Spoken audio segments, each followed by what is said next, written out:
Welcome to Facing the Nation for April 19, 2024. I hope that you guys had a wonderful week.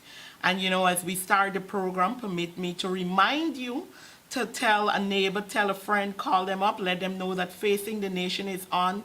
Today we're going to have two very special guests, and we'll be, diving into the major issues that we are facing right now in terms of what's happening in the country, particularly with infrastructure.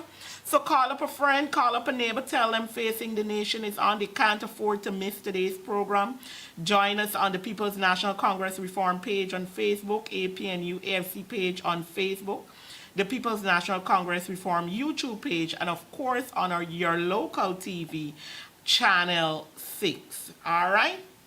Without any further ado, I want to introduce my guest today because we have a short time and there is so much to talk about. He is no stranger to Facing the Nation, no stranger to Guyanese, no stranger to social media.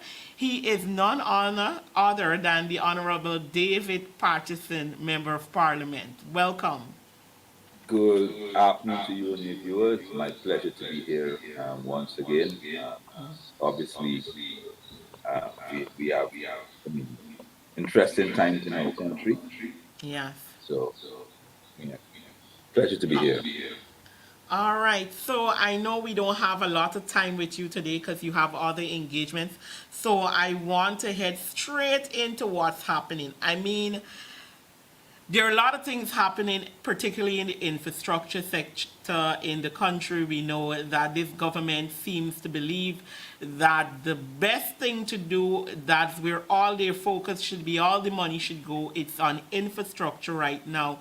So there's a lot happening. There's been a lot of talk about what's happening at GPL, of course. Over the last few months, the country has been suffering with the frequent blackouts and what's happening there.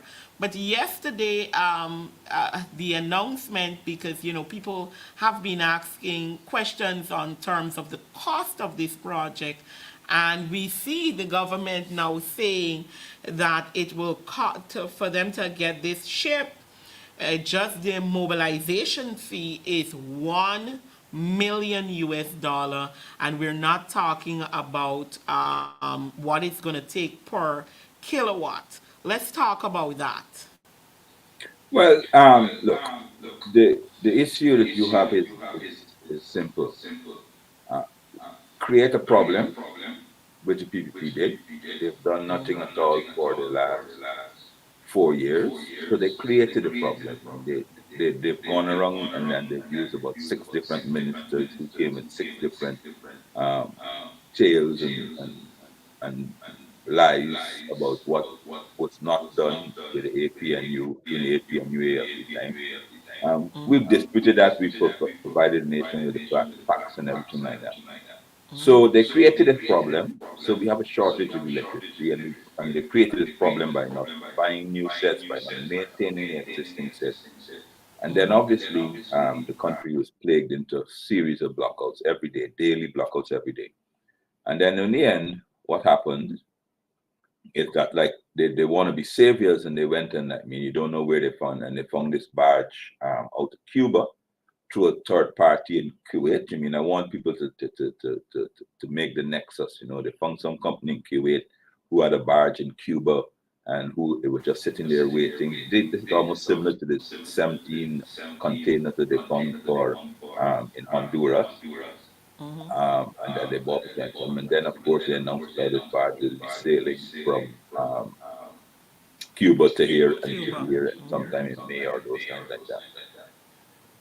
Pure, and then of course they announce the cost. I mean, when you interrogate it, you realize how that you're paying in excess um, than 55 US per megawatt, which is exorbitantly high. You don't know the deals with this thing here, so the price they announce to the public is what they're paying just for the ship to come and the operation and maintenance. We have to supply the fuel, all just short-sighted, all just short-sighted plans. You know, I mean, obviously, this is one of those, in my opinion, one of those suit-type deals. You know, you create a problem, find a Yeah. middleman, and people get cutbacks, and then obviously because the country is desperate to end blockouts, they're saying flow is a good thing, but it's obviously is really a bad financial deal, a short-sighted deal. But the problem purely and solely lies on the lack of management and the lack of skill and the corruption um, involved with the PPP. But that's generally it. I mean, that's what they do all the time. You know, just bought 27 containers from Honduras for $30 million. They can't even install them and have them working. And they've been here almost 6 months already. They can't even install them.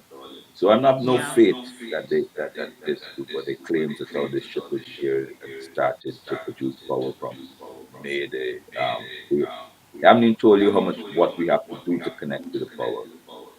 Yeah. But it's typical PPP. You know, you're providing, and most Guyanese are now beginning to believe that this may be something planned. When we also look at the where the company is coming from, we know there have been quite a few deals now with Qatar. We have that ongoing issue between the government and City Hall in regards to the Thomas land property. And who is to say that this is not some form of compensation, because that project may more than likely be stalled? And I mean, rightfully so, these are things that we have to be looking at, you know. This is not, I mean, you mentioned CTR, but this goes further back. I want your viewers to recall that in 2020, a sheik from one of these Middle Eastern countries came here to look at land and agriculture and those things like that, and left with a $22 million contract to supply Sputnik. And when we did the investigations, it was twice the price of what anybody else in the world was paying for the Sputnik vaccines for COVID. Then you had an announcement with on a deal for electronic ID cards, which is sometime last year, which hasn't been rolled out, 54 million US dollars from that. The same Middle Eastern place. Then you had another announcement that how they're going to do the building plans and building applications from another Middle Eastern person. No tender, no nothing. That was No 34 nothing. million US dollars. Now you have this one here now, which will end up probably costing us over 250 million US dollars in the um, over the 2 year period. You know what I mean? So that is the modus operandi. You know what I mean? How these guys out in the far outer Kuwait and Qatar, the Middle East, hear about these projects, how they get in contact with our people, how they negotiated all the secret, se- secret. And then, of course, now, I mean, the one you mentioned, the hotel, they Yeah. sold prime properties, 14 acres of prime riverside property for $2 billion. I mean, that's unheard of. I mean, no one else, no Guyanese has the opportunity. But that is what this government does. I mean, creates emergencies and then find these persons from so-called higher developing countries and who come in like nice and shining armor, Correct. exorbitant costs, but because we are suffering and because from their mismanagement, people don't comment on it. You know what I mean? I mean, the private sector hasn't said a word. I mean, had it been under the APNUFC, I mean, and I, as Minister of Public Infrastructure at the time, and I thought he was required to articles about last time something was fired, how it was, I mean, and you'd have seen the private sector would have got up and asked for due diligence, how we know about this, etc. But there, I mean, all the guardians of democracy, those persons like that, they're just absolutely, totally silent. You can remember, I want your viewers to remember so that there was a contract by for parking meters. They didn't agree with it, the private sector, the private union, and rightly so, wrongly so. I mean, I'm not going to talk about the merits of it. Every single Thursday, there was a movement against parking meters because they said so the contract lacked transparency. I just called five contracts, I mean, which is like should be what like almost 25 times the value of that parking meter, and you have not seen a And nothing single happening. protest, not a single letter, not even on social media. So people have to understand what's really going on here. Yeah, and I've also noted, and I think you would have made some comments in this regard. I mean, we're not just looking at places like Qatar and these other deals. There is now, we saw, I think it was a day ago or 2 days ago, the government announcing that they will have been approaching China in regards to building a bridge at the quarantine area. What are your thoughts on that? Well, that's another one of those things, you know. I mean, of course, a bridge linking Guyana and Suriname is always welcome. But what is not welcome is how they go about it. Doing it. They initially, when they came in, they said it's a joint project. It will be between Guyana and Suriname. Great. So therefore, obviously, the Guyanese would think that Guyana would pay half, Suriname would pay half. You heard last week that they're approaching China to get funding. I mean, their greatest partners are China and these Middle Eastern countries. You know what I mean? Um, and I want your viewers to note that we as AP and UNFC never took any contracts, any money from China and those things like that. It's even the established fact because we could never be caught up in any sort of Sugate issue. So now there's a big announcement that we are approaching Suriname, and Suriname very cleverly announces that they are under IMF regulations, so therefore they can't take up any more They new can't. loans. So obviously, once again, Guyana will be taking out this loan because if Suriname can't do it, and they approach China, you have to take out a loan. We will be taking out another loan. Who owns the bridge? I mean, you know that Suriname has a potential claim on the Corentyne River where they said the entire Corentyne River belongs to them. Belongs Is to there them. any agreement signed to say that, oh, listen to me, even though Guyana will be now funding it, because obviously Suriname can't be part of this loan agreement, that the bridge belongs to Guyana and the Guyanese authorities will run it and collect the tolls and those things like that? It's nothing like that.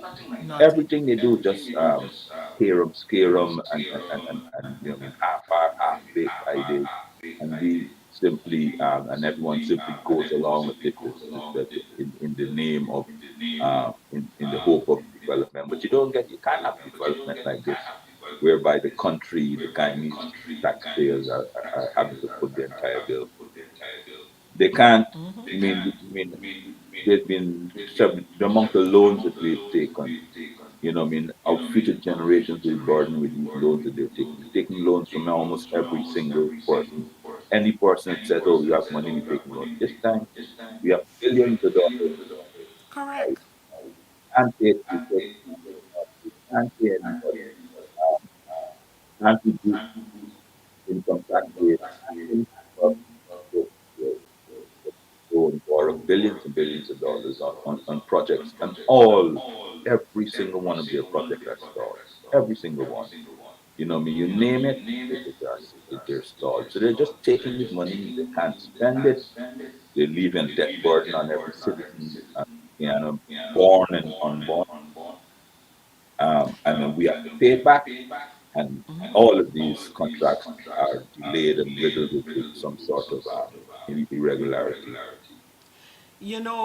As you talk about the loans, many Guyanese would have felt that the fact that we are making so much money now from the oil and gas sector, we keep hearing about the billions of dollars. The loans would have been something that would have been significantly reduced. But instead, what we're seeing is almost as if there is an increase in us approaching places for loans during this period. That's absolutely correct. I mean, the idea, when we as the APNUFC created the Sovereign Wealth Fund, it was to benefit all Guyanese. I mean, so we're getting now almost 650 um, thousand barrels a day. At the current price, that means that Guyana earns our 14.5%. We earn about 8 million US dollars every single day from the oil revenue. Why is it that you can't put some aside? You know what I mean? If you put some aside, this bridge is supposed to cost 100, the Suriname bridge is supposed to cost, say, let's say 120,000. You could take two, and you could take $2 million out of that every single day. In 70 days, you can pay for it, right? Because that would be $140 million. $2 million out of 8 million US dollars we're getting every single day. We don't need to borrow loans. All we need to do is plan strategically, Budget. spend prudently, budget wisely, and we could fund all these things without putting it. And if you only take two and you use four, you save two that of the $8 million, there will be money for our future generations. There will be money for us to spend now on what we want to do locally without these loans. But they don't want that. They want to spend all the money because they want to spend all the money that we have now on pie in the sky things, giving their friends $1 billion contract to build a pump station. You know what I mean? Never ever built a pump station, never built anything, hasn't finished a single project, but he gets $1 billion, 5 million US dollars to build a pump station. And then, they give the statement it in Bamio, like 4 years, the longest building primary school, you know what I mean? Another 2 million US Yeah. dollars to build a Yeah. primary school. So that's what they do with our money. That's what they do with our money. And of course, I mean, then they say, I mean, they borrowed $200 million spending them around bridge, and that doesn't even started. It's only like 8% completed. You mean so all the projects that they have are just stalled. You know what I mean? But they keep borrowing just because they can get their hands on the money.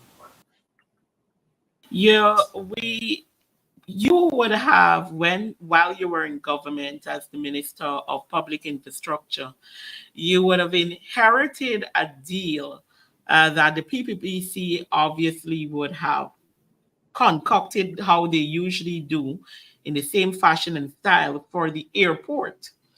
And when you got into that position, it took, I know, a lot of work on your end and generally the government end to have much of that work still done and got the airport, to a reasonable state. We're here, the PPP is back in power. There's lots of things happening again with that airport contract. And we're hearing about delays again. We're hearing about this again. How do you feel about that? Well, that is exactly what they do. They create this mess. Other people come around and try to clean it up and make some sense of what they've done, and then they got back in and restarted exactly where they stopped off. Left it off. They signed the airport contract about 2 weeks before the 2011 elections. One of the last acts that Jack Dale did as president of this country. $150 million. No design, no specification, no nothing at all. It took them 3 years, 3 years to start even working on it. And when they started, they realized how they made some fundamental errors that they wanted to extend the airport, but where they said they were going to do it was swamp. We 2015 fix all of that. I mean, obviously it was a fixed contract of $150 million. So therefore, in fixing the runway to what it is now and what we left there, the second longest runway in CARICOM, we had to make some adjustments. So therefore, we built a new terminal building. We, I mean, we installed 4 air bridges. They have come back in, and they have spent no more than equal amount of almost 100 million US dollars, and nothing. They've done nothing. Mm-hmm. You mean, and they continue spending it on you mean unchecked. You haven't heard a single word. They just see pictures in the paper saying that they're doing this. If you go to the airport, I mean, I traveled there last in January through there. You know, what I mean, absolutely nothing has changed from when Mm-hmm. we handed it over to now. You know, what I mean, the same terminal building, the same departure lounge. You know, what I mean, exact same things. I mean, they said they put in 2 air bridges. Fair enough, but 2 air bridges only are 400,000 US. We put in 4. Um, Mm-hmm. Absolutely nothing, but they've spent about almost 60 to $100 million in additional money. Hasn't have not we put in, and there's certain things that people should know. In 2019, we signed a contract with an international firm, I think it's Canadian Bank, to put in 10 e-kiosks, which is like the electronic. When you travel to the States, Jamaica, England, the developed world, you stick your passport in an e-kiosk and you're Yeah. checked in automatically. We Mm-hmm. paid the deposit, 25% deposit for these things, 10 of them, so that when Guyanese, returning Guyanese, particular, with the person with Guyanese passport, all you have to do is, the NDIA ran the data cables, everything was there. We're just waiting on the kiosks to come, and COVID stopped the, of course, delayed that. Everything was set. So therefore, when Guyanese come back, return person Guyanese passport, all they would have to do is scan this passport, push it in the passport, gives you a printout, so you don't have that long queue that you have as a returning Guyanese to come back here. They cancel that. Mm-hmm. Cancelled it. You mean? I don't know what it did, if they were given a refund or whatever. They cancelled that whole program and has not done another alternative. Mm-hmm. So had we carried through with that, you know, what I mean, we would have such a modern airport whereby person just come, Guyanese comes, swipe their passport in the EQAS, you know what I mean, tapped, and we worked out it would take you 30 to 60 seconds, less than a minute to complete your check-in for immigration and be out of the airport. Right now, you have to get there and queue up just because they refuse to think to allow any project that we did, even despite how progressive it is. Mm-hmm. I know we're sharply approaching or we're just about a minute off of the time that you Yes, need to sorry about leave. that. Yeah. I understand. I totally understand. I just want to have a quick comment on, with you were there as well. You did lots of work on the roads. We saw better roads. We saw longer lasting roads during this period. I am watching currently there all these projects that are happening. They're literally smalling in, minimizing the drain sizes around the town, and the rain has not started yet. We are now heading into the rainy season. We had some good rain this morning, and as I went down home stretch where one of those projects is happening, I'm already seeing a lot of water on the lodged at the side of the road. I mean, how are we going to move forward with this? Well, I mean, once again, you know, I mean, our record stands for itself. You know, I mean, but soon as we got in 2015, we had a major flood, a major rainfall, and the city flood, and we dedicated the time to reopening. By when we got in there, I mean, there are 13 sluices, only 7 were working. We got all 13 back. They were pumps. We got them all working. We all the interior, the main canals, we cleared of debris encumbrances. You know, what I mean, so the city um, Mhm. was draining within 24 hours. You could the whole city would be. They are now coming and reducing. I saw Mr. Vera, Tony Vera wrote a good letter, which explains it in layman's terms. They're reducing our drainage capacity, our outlets drainage capacity by at least 40 to 50%. Yeah. All in what without any idea, without any studies, without any things like that. And what will happen now is that we will have severe flooding. You know, what I mean, and half of these projects they even started. They started reducing them. They haven't even finished them. 2 years, Mm. 4 years running. You know, I mean, look at Dennis Street. You Yeah. look at all these places. I mean, Fort Foot Canal and those things. They're all still on the water. The rains are coming now. But once again, I want to leave you with this. Mhm. Just like GPL, they create a problem. So the rainy season will come, and we will have flooding, ladies and gentlemen. We will have flooding, and you could this is predictable. And what they will do, they will find somebody in some far off country, and they'll set out emergency pumps to drain the problem they create. That you mean that's like T-fology 101. Create a problem, let the people suffer, let the people be desperate for solution. Then you come to the solution, and people are because they're so desperate because we're underwater all the time. We don't Mhm. question the cause. So Correct. they reduce all our drains 50 to 100%. We will get flooding, and they will say, "Oh, listen to me, ladies and gentlemen. Here's what the government of your government will do. We found some place. It won't be hundreds. It won't be Cuba.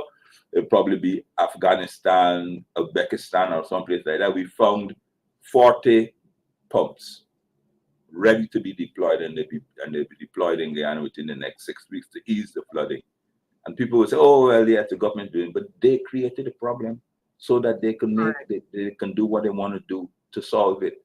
And I guarantee you, mark it that like just like I predicted that's what they're gonna do with a barge, and they're gonna find an emergency and they can do that. I'm Mhm. predicting that's what's gonna happen now with the drainage system. Emergency thing, and they blame the APNU. They say that they'll say, Mhm. "Oh, we didn't do this, we didn't do that," but the proof of the pie is in the eating. Correct. Persons know how we had the system. They can recall it not so long ago. It may seem long ago to them because they haven't flooded for a while, but Mhm. that literally is the truth of what is. They're creating problems and finding solutions that benefit them, their friends, family, and their favorites. Different. Raiding the corporate. That's exactly what they're doing. Mhm. I want to thank you so much because I know your time is up. You have AFC will be having their press Press conference conference. in Right, a right. minute or so. So I want to thank you for joining. And I do hope to have you back here soon so we can interrogate some other issues. Anytime, my dear. Anytime. And good afternoon to your viewers. You could join us on the AFC website. All Thank right. you very Thank much. you so much.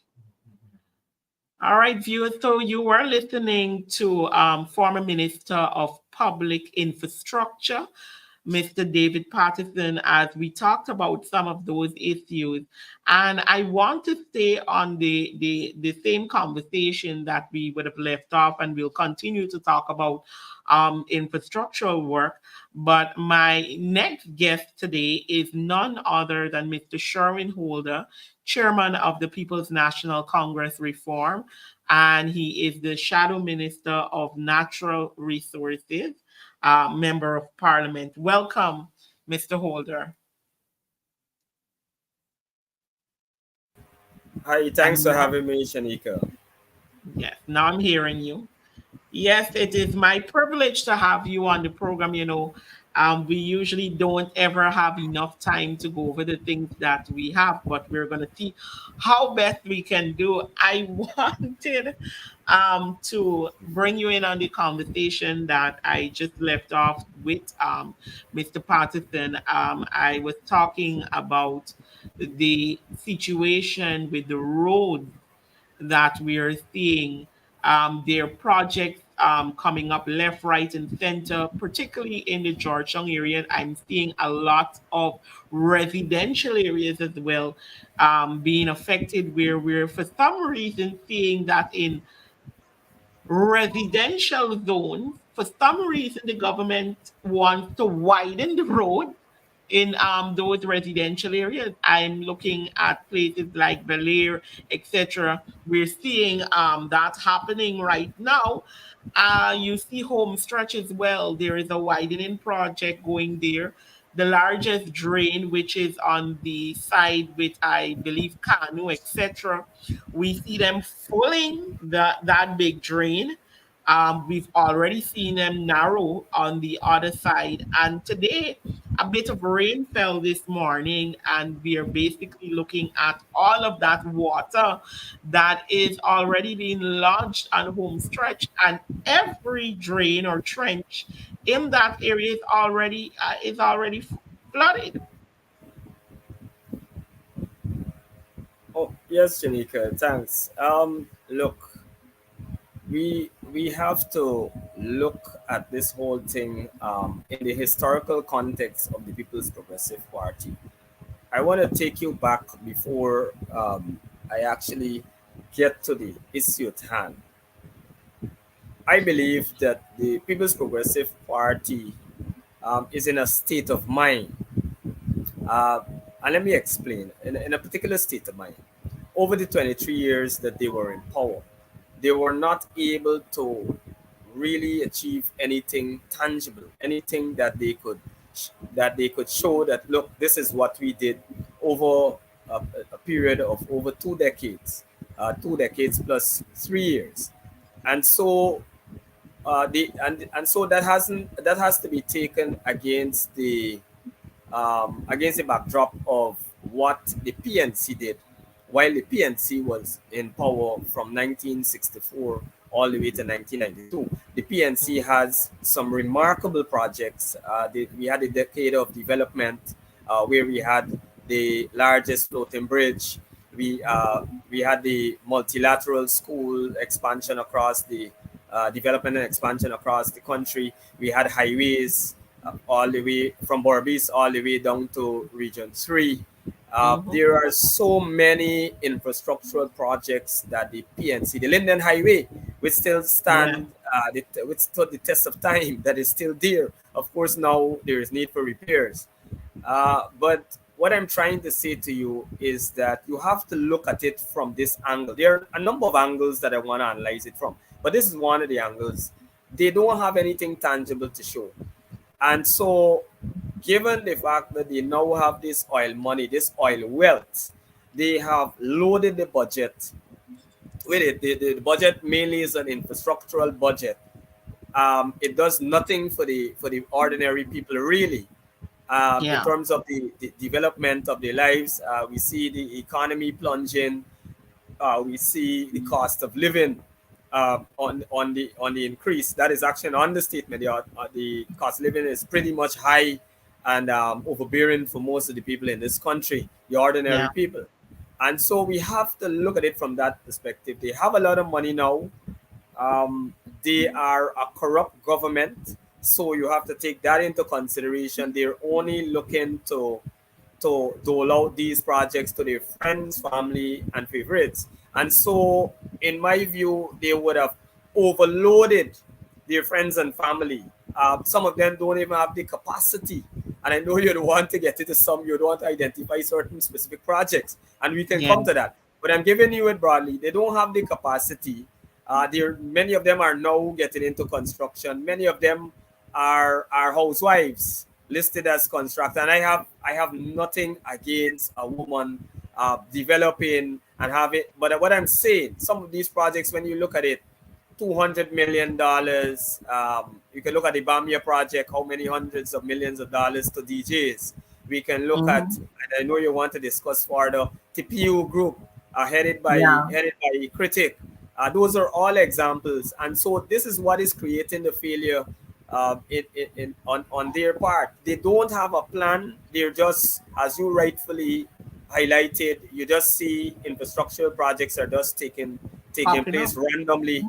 Another thing that I think is critical to what you're saying is is the fact that they are narrowing the drains, and they're not taking into consideration that the rains might come very soon, and then we will Mhm, see flooding in Georgetown. We are mhm, going to see major flooding. Brace yourselves, guys. We're going to see flooding in Georgetown with all these projects that they're doing, and they're not managing it properly. There's no national or no regional or no drainage plan for the for Georgetown, our capital city. We know that Georgetown historically has been flooded very, very easily, and there is a need for a citywide or a mhm, national drainage policy. I would dare say, None of Yeah. that is existing under this PPP government. So they will run into these problems. Mm-hmm. I know you have more questions. I would just take a bite at the airport project, for example.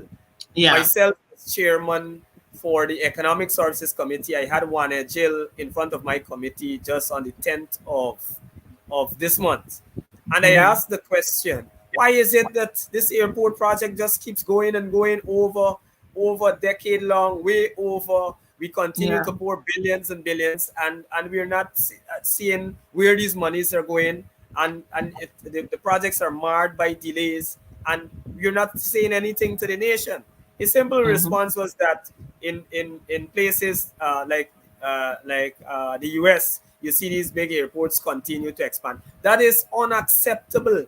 We must know what is the plan here. David rightfully expounded on it. The mistakes that they would have made. They Mm-hmm. had no plan. They took over 3 years to get off the ground, and it was a disaster. Mm-hmm. There was a public outcry, and there continues to be a public outcry. I saw the minister go Mm-hmm. to the airport, and I was flabbergasted by the comments by the minister. You know, I'm sitting in my living room watching this unfold. The minister is saying to the contractor, look guy, you have to take on more staff, and you have to do this and you have to do that. The minister is not the technical person, and for a Right. minister, Ejil Correct. understands that this thing, there are delays, and it is embarrassing his government. He from that statement, it could be inferred that he understands that the contractor lacks the capacity and the competence to undertake such a project, and so Mm-hmm. he is now volunteered to say to the contractor, look, you've got to employ more persons, and you got to do X and you got to do Y. That is unacceptable. Mm-hmm. It is supposed to be the other way around. Correct. The contractor is supposed to explaining the process to the minister and bringing him up to scratch. That Right. this is where Mm-hmm. we are, and this is this is my progress report. This is when I intend to complete it. These are the challenges. These are the and that's what is supposed to be happening. But it is the other way around. Unfortunate. We can go to the project of Conversation Tree Road. That project Mm-hmm. that widening and making that highway there. Yeah. They just announced that they have to scrap a section of that project. They have to scrap it. Yeah. The contract is failing miserably to complete his portion of work. Now, what that means is that it has to go back to tender. I hope they follow the right process and don't We handpick hope someone it goes again. back. And for them, Yeah. you know, you have to go back to the process. It means that you have a time delay. Obviously, you will lose some money. I don't care what they say. You will lose Mm-hmm. money, and time is money. Time is money. There Mm-hmm. is the drainages because the project will leave just as it is, and so there drainages, there are a series of consequences because of Mm-hmm. PPP incompetence, and their corruption when it comes to the whole issue of contracts. We can look at, and I hope you spare me 2 more seconds. We can look No, go ahead. at another project or several others. We can look at the Cemetery Road project, which has been in Correct. the media for a long time. Mm-hmm. And we can identify the contractor as a friend of the People's Progressive Party. It is quite obvious. Correct. The number of contracts that particular contractor was given. I have no problems with contractors. I feel that everybody has the right to get into construction. It is a lucrative lucrative industry, or it should be a lucrative industry. But you gotta look at people's competence. Maybe they could Mm-hmm. handle one contract. Maybe they could handle a contract that is of a lower value. You can't load Yeah. them up with hundreds of millions of dollars expecting kickbacks, and then believe that these works will be done to the right specification and done in a particular time according to the Yeah. contractual arrangement. And that is what is happening there. We see all Mm-hmm. sorts of ridiculous excuses. We saw that the zombies, the corpses, whatever, were Mm-hmm. interfering. All sorts of nonsense coming from the The bishop, minute, who's supposed to be and a he man went of into God. He's Parliament supposed and to, said that. you know, he said that in Parliament. And Mm-hmm. it is shameless, it is ridiculous. It shows the level that they will go to defend their contractor cronies. I asked him that question, the records of the Economic Services Committee of the 10th of April will show that I, Shurwayne Holder, as chairman, asked that question. And he gave some explanation, tried to water it down, but he said, we can't take it away from him because the same things that I said with the previous contract, the conversation tree, there will be serious consequences, time delays, etc. I But raised he, I raised also. continuously, I just want to make the point, he continuously goes to those very sites and in front of the media say, I will end the contract. Yes, yes. He says one thing. That is a classic PPP government. They say one thing and they do something else. It's just like when they said they want clean voters list and biometrics. They say it in opposition, and when they come back to be government, they do something else. Nothing. It's the same thing with Mm-hmm. the oil contract. It's the same thing with the judicial, the constitutional reform Reform. committee. Mm-hmm. Mm-hmm. So many instances. So many instances. I raised the issue of South Aubrey Barker Road, that main road Yeah. in South, that divides Yeah. South and North from Bell. It's the same old story. You go there, you have a look at it. They are barely complete. They have completed maybe one Mm-hmm. tenth, if so much, of that project. They have Mm-hmm. completed maybe one tenth of the project. You know how many months? We can go back to see when that contract was signed. You would be Mm-hmm. surprised. You'd be surprised. The PPP government are not managing. They've shown that they don't have the capacity, the competence to manage such huge influx of revenues, and Mm-hmm. all they are focused on, they don't have a plan, and all they are focusing is on doling out these contracts to cronies, so obviously they can have kickbacks for their own gains. That Aubrey Barker Road contract that you just mentioned, it will be a serious test in the city, particularly when this May June rain comes, because that is also one of the projects where we already know that that area has a major issue with drainage, and it has been so for decades. We saw during the coalition time, I can't necessarily attest for what would have lessened the flooding that we saw in that area during the time, maybe outside of all the cleaning that took place in those areas. But we did see a reduction in the flooding in that area.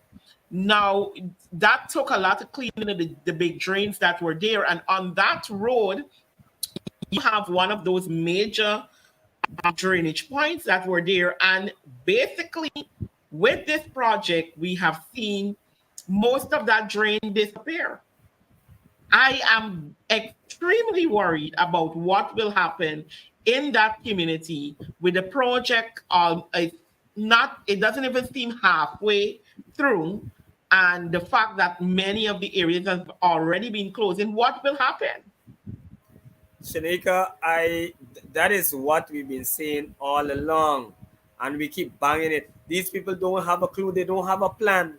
They do not have a plan. You have to address the drainage situation in North Rumvelt and South Rumvelt.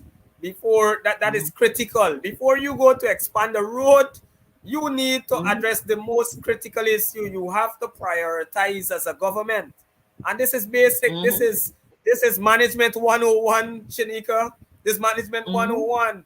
You have to prioritize. There are certain basic things mhm, that you must consider. You know that the major issue for this community is flooding, and it's a huge community. You have thousands of mhm, persons living there. It's one of the most heavily populated areas in Georgetown, and so mhm, it is a problem that we have to solve.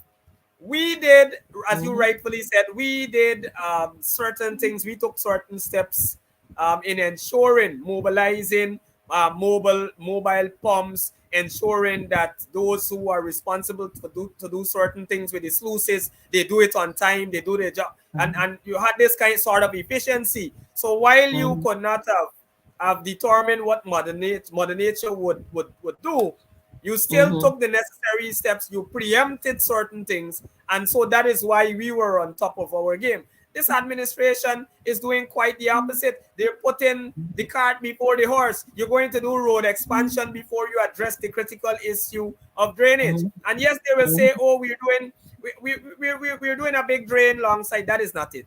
The drainage is not only for Aubrey Barker Road, it is the Correct. entire south from Belt, which might Area. lead into that major drain there. And Mhm. so Mhm. you've got to deal with this issue holistically. Shanika, I reiterate again, these people don't have a clue, they don't have a plan to what they're doing. And the Mhm. hurtful thing is that they have access to so much resources. They have Yeah. access. Money is not a problem. You can't complain about money. Three Mhm. quarters of the budget is infrastructure. The money is there.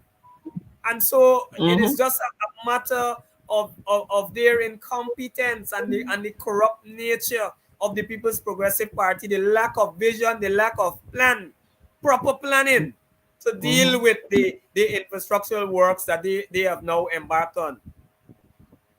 I want us to touch. I spoke with David Patterson on the issue of GPL, and we particularly zoomed into the new update where we're now being told that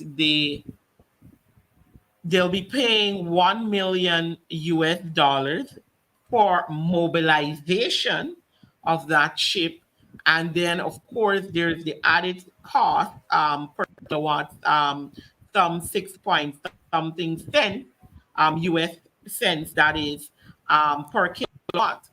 And we would have talked about and pointed out that here again, we've entered a deal with Qatar.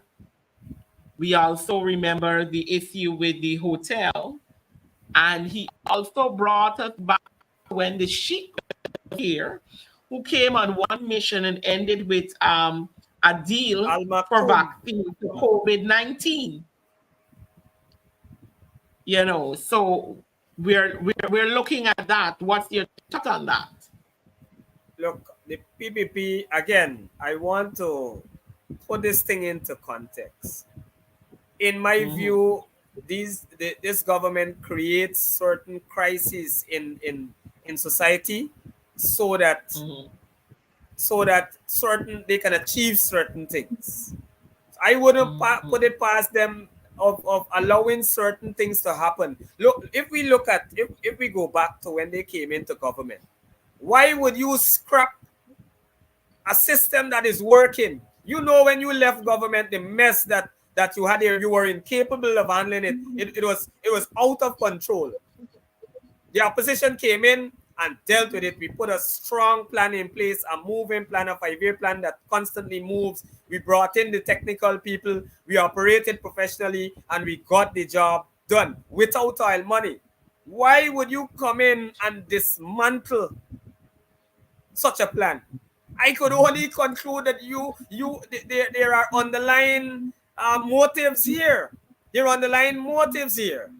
And so people, how I see it, this allows them now to go and sole source as they are doing, because they are not putting anything to tender here. They're going to treat it as an emergency issue, and it is an Mm-hmm. emergency issue. I'm not saying that it's not. This is a crisis. We need this thing fixed like yesterday, Shanika. We need this thing fixed like yesterday.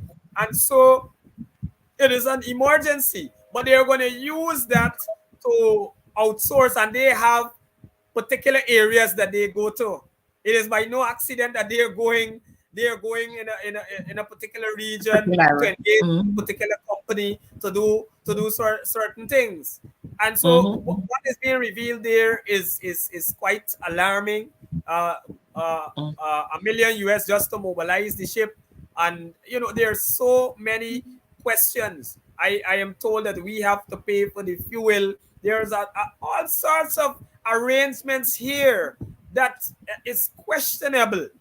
Mm-hmm. How feasible is this for the country? Are we going to waste money? I understand that we need to fix this problem, but do you know Mm-hmm. how many proper generators we could have gotten with this With deal that and have money. a permanent fix?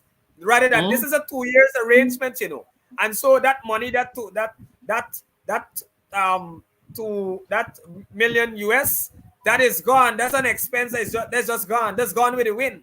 There is nothing, Mm-hmm. there's no fixed asset there that will continue to serve us. This is a 2 year plan, Mm-hmm. and this is what you're paying for, strictly a 2 year plan. Mm-hmm. Now, I wouldn't be surprised after the 2 years if this thing does help a little in whatever way. I wouldn't be surprised that there is some kind of other agreement, other arrangement carrying it beyond that. You, you Mm-hmm. know how there are questions in terms of the megawatts and that it will produce. I see they're saying something about $6, but we have to analyze it. But on the face of it, I there are lots of questions here, and I will see it as it is. They have, as I said on the press conference, they have a way of sole sourcing. They have a way of trying to get these outsiders to produce the power, and then you have behind the scenes all sorts of deals could be cut from it. Here in Essequibo, you have 10 eight containerized sets, 1 meg containerized sets that they are using. I'm certain that thing has cost the taxpayers over $1 billion Mm-hmm. over the last 3 years, while you have three prime generator sets, prime engines, slow moving generator sets that are ideal for the kind of purpose, the kind of generation that you want. You use those prime sets as backup sets, those 1 meg fast rev sets. You use those 1800 revs per Mm-hmm. minute sets. You use them as backup sets because you have to service them very, very, very, very quickly. You have a lot of moving parts. You have to service them every 250 hours as minimum. That will incur a significant cost in terms of maintenance. I'm getting into the technical issues now of this. So there are disadvantages to Yeah. that. And that is the route that they're going. So there's no doubt to me that it goes back. Mm-hmm. If they had worked with our plan, there was no need to get involved into some ship, some barge coming to give us All of power, this. and, Mm-hmm. and us having to spend hundreds of Mm-hmm. millions of dollars, provide the fuel and do all sorts of things just to try to stabilize the power in Georgetown. I heard the president now talking this trash, and Barajagdi as well, that is Apnu fault. They find another excuse now, other than saying that they don't Mm-hmm. have the technical people and they gotta bring. And let me get into this first. The technical people, the issue of technical people. They What fire happened them. on that? No. What happened on that? We used the same system. We had no money as Mm-hmm. they have now. The same transmission lines, the same. We use the same system, the same people, and we garnered better results. They are now going to Cuba. When you look at Cuba, if you take a look at Cuba, Cuba had a lot of power problems, Shanika.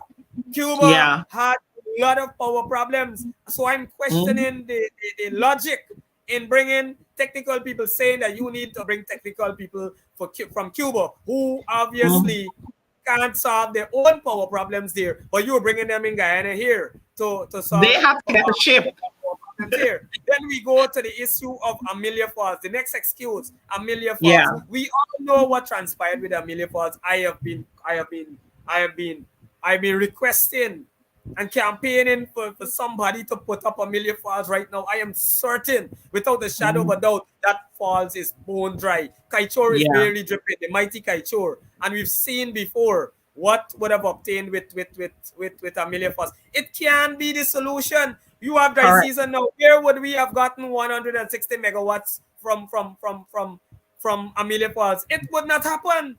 And Correct. once there is that shortfall, it will mean that we will still be in the same situation that we are now. So the nation must Mm-hmm. pay keen attention to these lies that they try put out there. It makes no sense. They just wake up one morning and talk these things. It is their party's mantra. It is their talk that, oh, it's Apnu fault. Everything in this country is Apnu fault.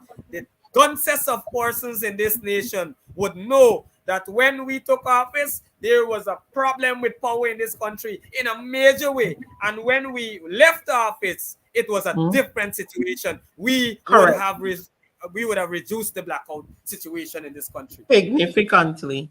Correct. We are, of course, running out of time. We're almost to that end time. But I want us to talk about an issue I didn't get to speak to with Mr. Patterson as well. But we had the incident not yesterday, but day before yesterday, where the wharf area and the back of Stabrook area that in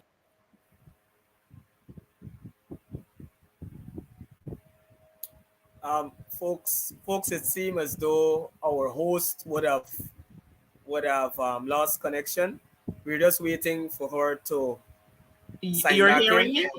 Yes, I'm hearing you now. We lost Yeah. you, so I was saying that we lost you. Go ahead. Okay. I'm saying that we know in we're talking about the part of the Stabrook Market and the wharf that would have fell on Wednesday, I believe it was, and the fact that in 2017 it was the coalition government who would have condemned the area, and there was a proposal for a joint project between the main city council, who has main responsibilities for that area, but in collaboration with the Ministry of Public Infrastructure, that would have decided that they will do a overhauling and to a project where they would have basically redone the entire area. And, it would have also been a form of a beautification project being done by the two entities collaborating. And that project was set to either start somewhere in 2018, early 2019. And then, of course, we know we had the no confidence motion. Those proposals were still there. The government came in and nothing has happened. And here again, we hear the president trying to put the blame on the coalition in this regard. And another troubling thing that I've noticed, and much persons aren't talking about it, but he immediately said that we're going to fix it and we're going to fix it now. And this goes back to what we've been talking about all afternoon here on the program. Where are we getting all of this money from? The procurement procedures? Nothing is being placed. We just come, oh, it's an emergency, and here we go. You take it over from the competent people and you're not even going to collaborate or talk about it. You've made a grand announcement. Let's talk about that. You're absolutely right. I want to say from the onset that the blame for this has got to be placed squarely at the feet of Irfan Ali and the PPP government. You rightfully said that in 2017 we would have condemned that. In fact, Shanika, it should have been condemned a long time before that. It should have been that was a death trap, and we rightfully, the AP and UAFC rightfully condemned it. But that being said, and all this about our plans, yes, we had plans to get it done. The resources, obviously, we had to prioritize where we're going to put resources, but we did the right thing to condemn it and not have persons there. I want to say it is regrettable that some people still used it, and about 5 persons or so, as reported in the media, would have been injured. I want to say that you have my sympathy and the sympathy of my party and the coalition in that regard. But that being said, now when you look at what Ali is saying, a lot of things could be discerned from what he's saying there. You said that, well, I saw it, that he said, we're going to do it. Monies are suddenly available. Hello, hello. Let me say this. Collaboration is the word. You're seeing it clearly that they have the money to do what is right, Mhm. what is necessary, but they are refusing. They Yeah. are refusing to do that because the APNU AFC has a majority on the council, and because this is a PNC base, they don't care that this is Georgetown, the Mhm. capital city of Guyana. They don't care about that. They all they care about Mhm. their own internal politics. They care about discriminating Mhm. against any council that is a majority APNU AFC. Any Mhm. council, whether it's a town council or NDC, that has been the approach of this People's Progressive Party. We are lucky. Excuse me. We are lucky that that building did not fall Mhm. and kill a couple of our citizens. It would have been a real tragedy. It would have been a real tragedy, Shanika. And so it is Mhm. really disingenuous and for Irfan Ali to come out and say the things that he is saying. It shows that it highlights the point that we've been making all the time. They do not want to collaborate with the city council. They have no interest in the well-being of the people of Georgetown, and that is why you're having these strategies. It also demonstrates once again their incompetence and where their interest, Mhm. where their major focus is. They went and do a project on the seawall. Our project would have entailed from downtown Georgetown, this area, Um, right mhm. through to Kingston. That is the project that we were looking at. They went and they copied portions of it, and they did something at the bandstand area. They did something there Mhm. recently, and mind you, these people were criticizing these kinds of projects.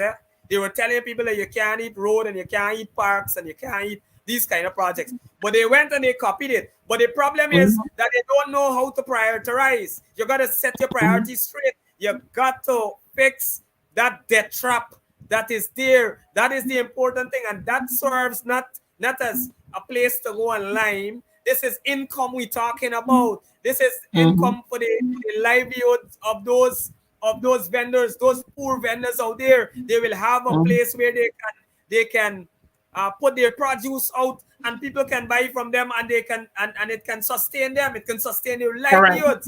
This is what we're Correct. talking about here. So the priority would have been for APNU. The priority would have been to fix that area. We've already begun the process. We began the process of fixing some of these structures, like the kitty market. We did it. That very market right there Yes. next door, structure next door, Stabrook, right there. We fixed it. We fixed it. Yeah. So we know our priorities. We are concerned about the ordinary people. We Mhm. don't operate like the People's Progressive Party. When we were in government, we cooperated with every single NDC and tongues, and they have always historically, because of the spread of the population and the historic voting patterns, they pick up more NDCs than us. That's a known fact historically.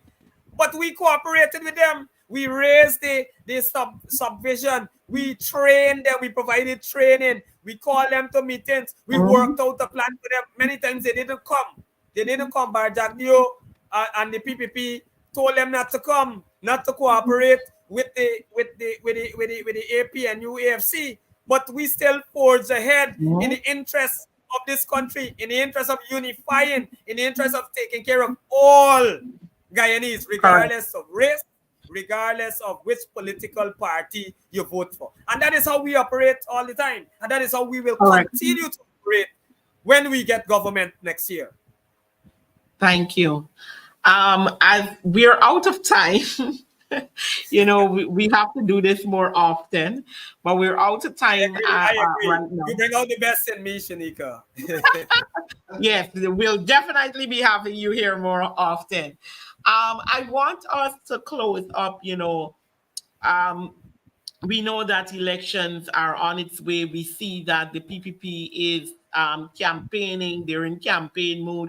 We don't know when they'll necessarily call that election. And we know the coalition has a lot of plans heading in. And, as we wrap up, I want to give you the opportunity to highlight some of the things, we would have highlighted a lot of things that the PPP has continuously done wrong, the things that people are feeling at home so they know what is happening, but we also want them to hear, what are some of our plans heading into government after the next election as we close the program. Uh, Thank you, Shanika. Shanika, we are cognizant of the fact that the ordinary Guyanese is hurting. The ordinary Guyanese is struggling. We're very cognizant of that fact. We are cognizant of the fact that the PPP is or has been mismanaging practically every sector in this country. They've mismanaged the economy, they've mismanaged public infrastructure, they've mismanaged the police. They are failing to deliver the kind of resources from the oil industry to the people. Resources are not meeting the people. And so I want to say to the public that our focus, first and foremost, will be our people centered development approach. It is an approach which says that all of our people must benefit from the resources of this country, including the resources coming from oil, and they Mhm. must be able to live a comfortable life. And that is what we want to deliver broadly. We're also saying that people at the bottom must rise. The people at the bottom, because as a nation, if if we still continue to have people struggling to find a basic meal when the day come, poor people, if we still have poverty in this country, then we would not have achieved the kind of status that we're claiming as the fastest growing economy and that sort of thing. So we want to elevate the people that are at the bottom, so that we can level the playing field, we can bring them up to the level of others, and all of us can live a comfortable life. Some of the things that we want to do immediately is to provide a livable wage. We believe that this is critical to the development of the majority of Guyanese people. We want to see our public servants earning more, or hardworking public servants earning more. We want to see our military, all of them within the public service. We want to see them having better earnings, and even in the private sector. We want to provide for our young people. We want to provide proper scholarships for them. We want to provide free university. We want to free up UG. I saw the president talking about persons going to UG should be able to work and contribute to the workforce, and the fall short, the shortfalls there.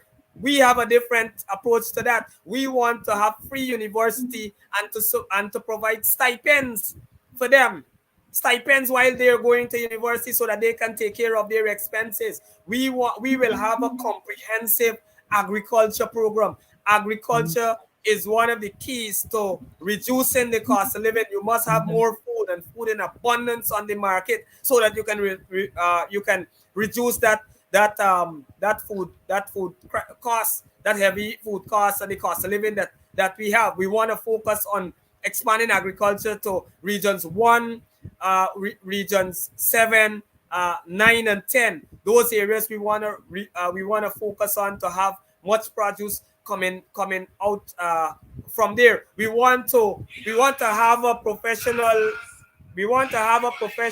police force. We want to professionalize the police force. We believe that there is a lot of lawlessness that is happening now under this PPP government. And as we did in that period, 2015 to 2020, we want to see a professional police force, one that is ensuring that it enforces the law, and ensure that there is law and order, and there is not a rampant crime and corruption that is taking place in society. We want to deal with the whole issue of corruption within our society. We believe that corruption will cost us. It causes us a lot of money, and so you don't get value for your money. You don't get. We see the breakdown in all these projects that should be benefiting people. We see a breakdown there because of corruption. We want to ensure that we give grants to people. This is critical. We want to give proper grants to farmers. to proper grants to the small business people that are now creating these small business industry, small and medium scale business people. We want to give proper grants to them. We want to empower our indigenous people, Shanika. We want to train them. They are relegated to the lowest level in this country. We want to we want to show that they are people too. They are citizens too. We want to train them to be contractors. We want to train them in every single profession. We want to empower them. Shanika, I know the time and I'm putting you in a There's a spot lot. here, but I Yes. can look at every single industry in this country and tell you about our plans. We have the finances to do it.